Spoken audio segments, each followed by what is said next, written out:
గురువారం హనుమంతుడి పూజ. సుందరకాండ. మినప్పప్పు గారెలతో ఆర్థిక ఇబ్బందులు ఉండవు. గురువారం హనుమంతుడి పూజ విశేష ఫలితాలను ఇస్తుంది. కలియుగంలో చిరంజీవి, శక్తివంతుడైన హనుమంతుడిని గురువారం, మంగళవారం, శనివారం పూజించడం ద్వారా సమస్త దోషాలు తొలగిపోతాయి. ఈ రోజున శ్రీరామజయం మంత్రాన్ని 108 సార్లు రాసి మాలగా సిద్ధం చేసి ఆయనకు సమర్పించిన వారికి ఆర్థిక ఇబ్బందులు ఉండవు. వ్యాపారాభివృద్ధి చేకూరుతుంది. హనుమంతుని పూజతో సర్వమంగళ కార్యానుకూలం చేకూరుతుందని ఆధ్యాత్మిక పండితులు అంటున్నారు.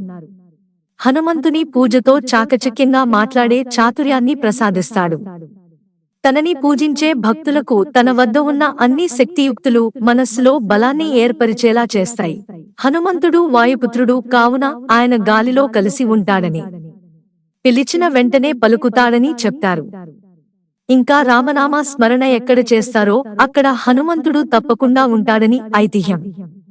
రామ అవతారం పూర్తయినా ఆంజనేయ స్వామి ఇప్పటికీ చిరంజీవిగా ఉన్నారు.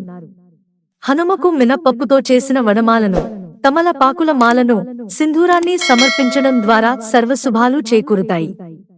ఆంజనేయుని తోకకు శక్తి ఎక్కువని, ఆ తోకకు చందనం, కుంకుమ బొట్టు ఉంచి 48 రోజులు వ్రతం చేస్తే కోరిన కోరికలు నెరవేరుతాయి.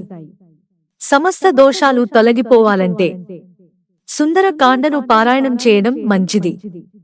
ఇలా చేస్తే బాధలు తొలగిపోతాయి. బుద్ధికుశలత పెరుగుతుంది.